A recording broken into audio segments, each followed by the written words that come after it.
Supreme Commander Jaroth's tentacles coiled with satisfaction as he issued the invasion order. The primitive species on the third planet of System Sol 3 had been observed for cycles now.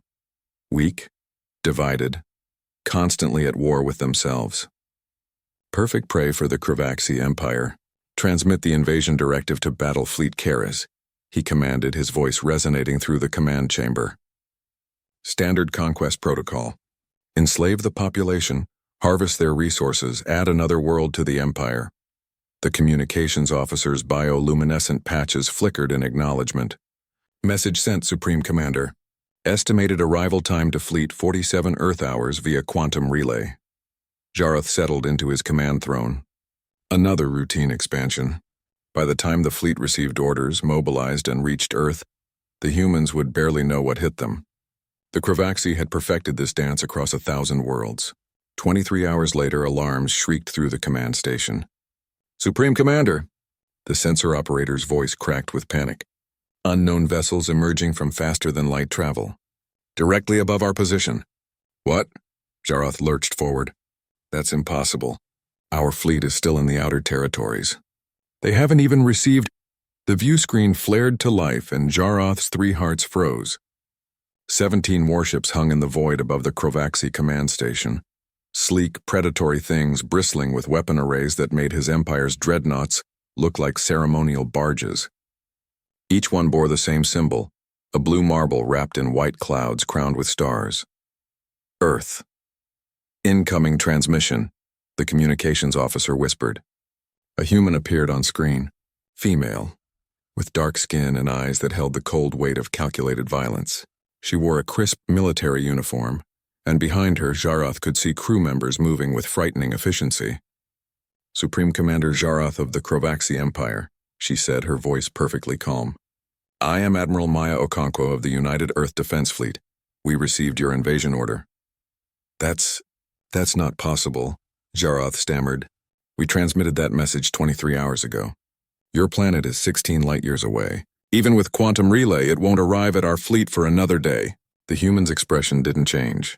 You transmitted via quantum entanglement relay, which operates at approximately twice the speed of light through your particular configuration.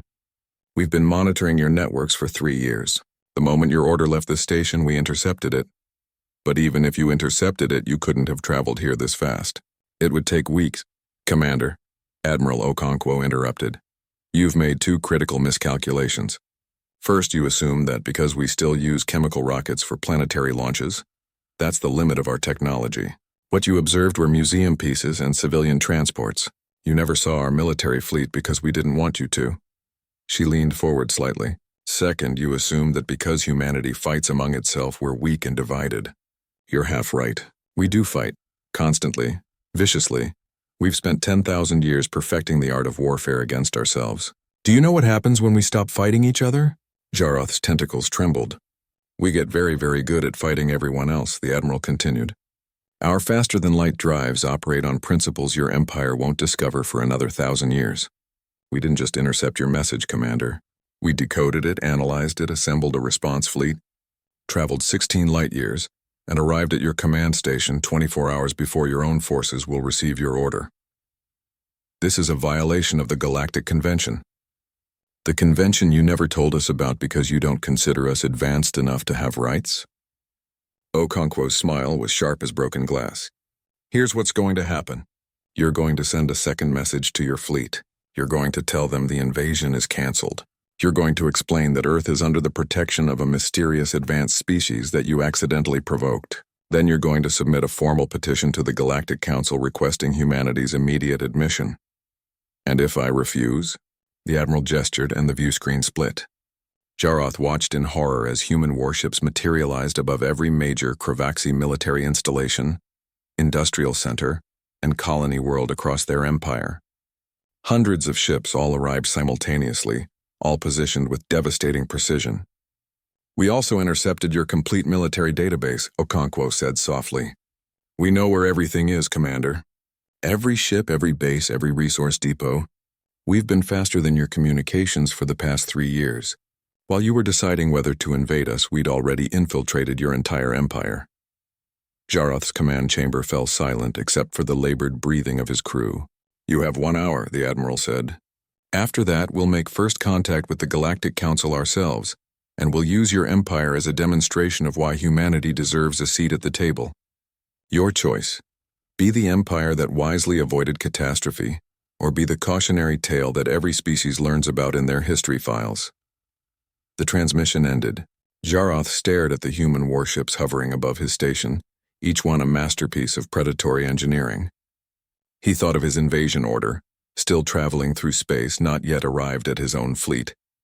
He thought of the 1,000 worlds his empire had conquered, and he thought of the message from the human's own history files that his intelligence division had flagged and dismissed.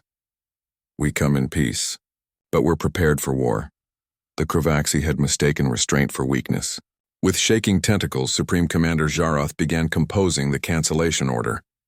24 hours later, when Battle Fleet Keris finally received the original invasion directive, it arrived alongside the cancellation, a formal apology to Earth, and a recommendation that the Kravaxi Empire never, ever underestimate a species that had spent millennia preparing to fight itself. The humans, it turned out, had been ready for first contact long before anyone made it. They just wanted to see who would be stupid enough to strike first.